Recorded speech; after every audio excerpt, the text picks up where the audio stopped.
Welcome back to Cinelis, tempat dimana lu bisa dapat rekomendasi film-film setiap harinya. Dan kalau sebelumnya gue udah ngebahas soal film Indonesia dengan skor tertinggi di Rotten Tomatoes, kali ini giliran IMDb yang bakal gue bahas. Tapi sebaliknya yang bakal gue susun kali ini bukanlah ranking rating tertinggi, tapi 10 film Indonesia dengan rating terendah di IMDb. Kayak udah gue bilang sebelumnya ya, kalau soal validitas rating IMDb emang lebih rendah daripada Rotten Tomatoes. Walaupun Rotten Tomatoes juga nggak bisa lo bilang absolut tepat 100% tuh nggak. Kembali lagi film adalah soal selera masing-masing. Tapi ngomongin validitas, IMDb emang tidak terlalu tinggi. Soalnya semua orang itu bisa kasih rating. Nggak harus reviewer, nggak harus kritikus, semua orang. Dan itu pun dalam masukin rating, lu nggak perlu nambahin review. Cuman masukin angka, nyetor rating, udah kelar, itu juga bisa. Dan nggak ada cara buat ngefilter apakah orang yang ngasih rating itu beneran udah nonton filmnya atau belum. Jadi bisa aja nih, misal lu benci sama sutradara atau aktor sebuah film, lu nggak mau nonton filmnya, tapi lu pengen ngejelek-jelekin filmnya, lu kasih rating 1, itu bisa aja tanpa lo harus nonton filmnya. Dan sebaliknya, IMDb ini juga bisa jadi tempat buzzer. Soalnya gak ada cara buat ngontrol supaya satu orang itu cuma bisa ngerating satu kali. Jadi bisa aja lo bikin akun banyak, terus lo rating sebuah film berkali-kali, lo kasih rating 10 berkali-kali, itu bisa banget.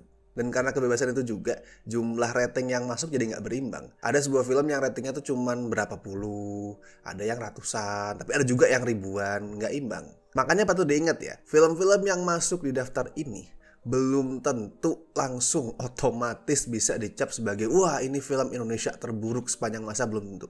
Ini adalah simply film-film yang dapat rating terendah di IMDb. That's it. Nggak kurang, nggak lebih. Oke, dan langsung aja gue mulai daftar untuk 10 film Indonesia dengan rating terendah di IMDb. Ini malam Jumat Kliwon. Kalian harus hati-hati. Nomor 10 ada Malam Jumat Kliwon.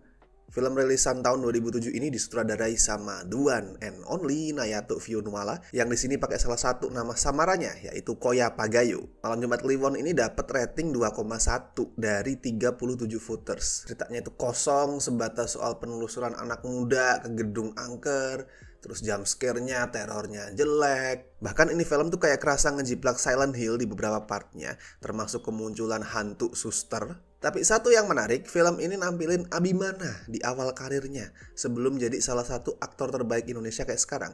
Waktu itu dia masih pakai nama Robertino. Dan Malam Jumat Kliwon bisa lu tonton di Maxstream.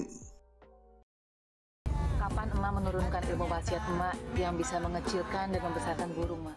Nomor 9 ada Mas Suka, Masukin Aja. Dari judulnya udah kelihatan sih ya. Kalau film rilisan tahun 2008 ini emang jelek. Nggak mengejutkan soalnya produsernya adalah Baginda KKD.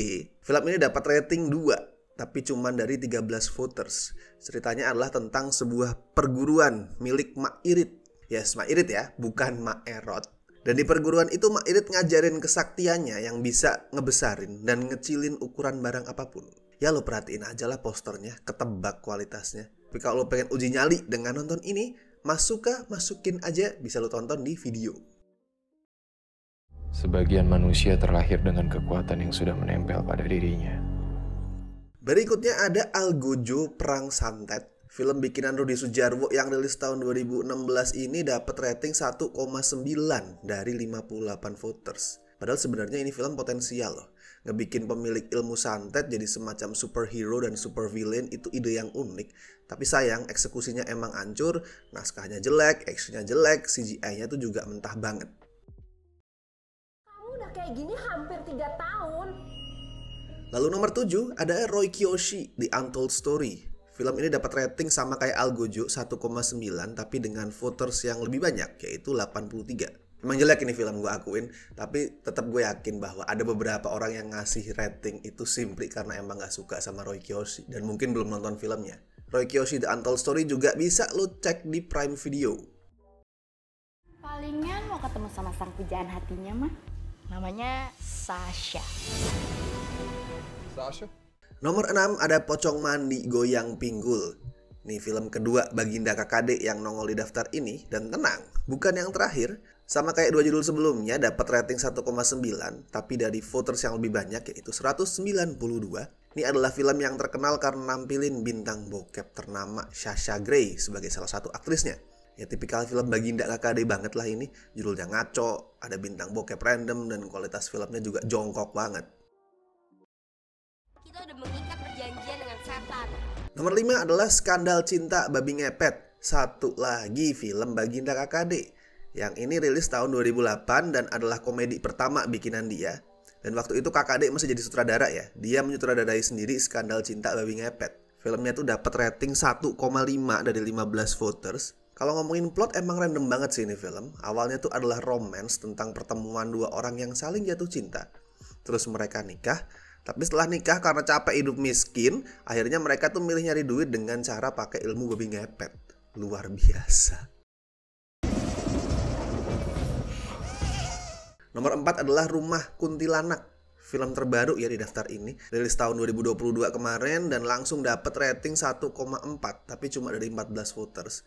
Kalau gue sendiri belum nonton filmnya sih, jadi nggak bisa komentar banyak apakah Rumah Kuntilanak ini emang pantas atau nggak masuk di daftar ini. Tapi kalau lo penasaran apakah bener filmnya seancur itu, lo bisa cek sendiri reviewnya di Cinecrip.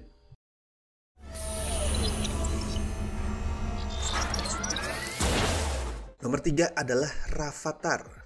Sama kayak Rumah Kuntilanak, film ini dapat rating 1,4, tapi dari jumlah voters yang jauh lebih banyak, yaitu genap 1000 voters. Gue yakin sih ini kasusnya mirip-mirip sama Roy Kiyoshi lah. Banyak yang kasih rating rendah karena emang udah benci duluan sama Rafathar bahkan jauh sebelum nonton filmnya. Walaupun iya, filmnya ini emang jelek. Rafathar ini adalah film dengan kejelekan di semua lini, betul. Tapi buat gue tuh banyak yang jauh lebih jelek termasuk mayoritas judul-judul yang ada di daftar ini. Nomor 2 ada Genderuwo. Ini dia debut Baginda KKD di industri perfilman Indonesia yang terjadi tahun 2007. Dan di sini juga dia masih jadi sutradara ya, bukan cuma produser. Genderuwo dapat rating 1,3 dari total 34 voters. Sayangnya film ini belum ada di streaming manapun dan kayaknya nggak akan pernah ada ya.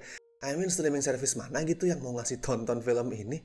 Walaupun sayang ya, sayang karena keabsurdan dan kejelekan film ini tuh sebenarnya menghibur banget kalau lo tonton. Semoga suatu hari deh ada di streaming service. Dan nomor satunya alias film Indonesia dengan rating terendah di IMDb sekaligus yang punya jumlah voters paling banyak di daftar ini adalah Hanum dan Rangga. Ini film dapat rating 1,2 dari 3.547 voters. Kalau buat gue personal sih sama kayak Rafathar lah komentar gue buat film ini. Jelek ini film. Jelek banget malah. Tapi kalau sampai dapat skor terendah, lebih rendah dari Genderuwo, terus Pocong Mandi Goyang Pinggul, kok kayaknya agak kurang pas ya. Seancur-ancurnya ini film, at least masih ada aktingnya Acha sama Rio Dewanto yang juga oke. Tapi ya kayak gue bilang di awal video lah, memang begitulah IMDb, gak usah dianggap terlalu serius. Hanum dan Rangga ini bisa lo tonton di Disney Plus Hotstar sama View. Oke, that's all. Gimana? Apakah menurut kalian semua judul tadi itu pantas masuk di daftar rating terendah? Atau mungkin malah kalian punya judul lain nih, judul yang buat kalian tuh, wah harusnya film ini nih yang masuk skor terendah nih. Kalau kalian punya silahkan share di kolom komentar. Seperti biasa gue ingetin jangan lupa like video ini, subscribe Cinelist, share juga video-video kita di medsos kalian buat mungkin ngebantu teman-teman yang lagi nyari rekomendasi tontonan. Oke? Baiklah kalau begitu sampai jumpa di list-list berikutnya.